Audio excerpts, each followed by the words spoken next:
Hey everybody, my name is Dr. Jessica Beeson and I'm a grants officer at the Academy of Medical Sciences. So I'm going to talk to you a little bit about my post-18 options and how I came to those decisions. So after my GCSEs, I decided to do A-levels. I still really liked school, I still really liked learning, and I knew I wanted to go to university, so I chose the traditional route to get there. In terms of which subjects I wanted to do for A-levels, that was a bit trickier. So I tried to pick subjects that I was really enjoying and really excited about. So biology and chemistry were one, and history was the other.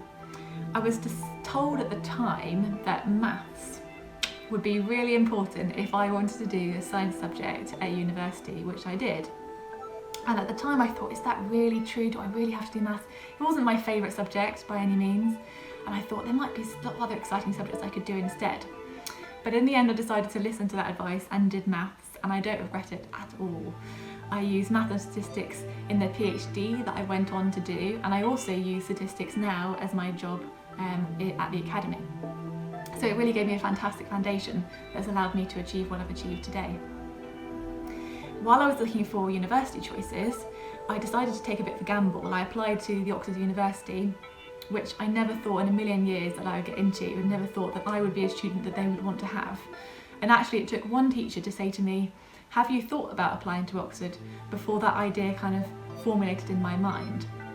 And so my advice to you is to think about those things that you might think are unachievable or impossible for you or out of your reach, because they probably aren't, and you're probably selling yourself short. So I went to do biochemistry at Oxford, which I really enjoyed. And then when I got close to graduation, I was looking at what I should be doing next. And I decided to continue in academia and continued and did a PhD. I still loved science. I really wanted to be part of research, to be looking into the research in health and disease.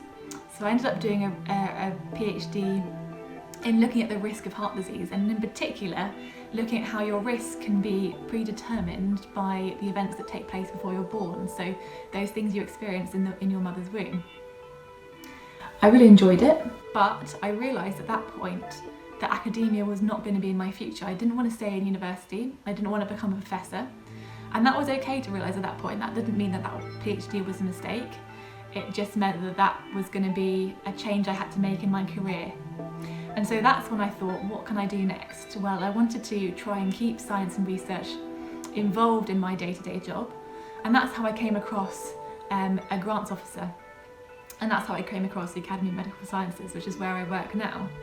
And so what I do is the Academy has different grants, so different amounts of money that they're able to give researchers to enable them to do their research and make those fantastic discoveries. And as a grant officer, I'm part of the team that supports those researchers, but also helps to make the decision about who's getting that money. And so it's a really rewarding, worthwhile job. I love it, and I'm still part of that science, that research, although I'm not directly doing it, which is fine by me. That's what I wanted to do. And so when I was your age, I didn't have too much of a clear-cut plan. I didn't know exactly what I wanted to be or how I was going to get there. And some of you who listen to this might be in that situation, and when I was your age I was looking for that sort of magic cure, magic solution that would enable me to know exactly what I wanted to do. And I'm afraid I can't give that to you, but what I can advise is for you to take one step at a time and choose things that you really love and are passionate about, because you'll definitely enjoy doing them and you can't go too wrong with that. The second bit of advice is to believe in yourself. Other people might not believe in you, and you almost can't expect people to believe in you unless you believe in yourself. So become your biggest supporter, aim high, and try and achieve those things that you've previously thought are unachievable.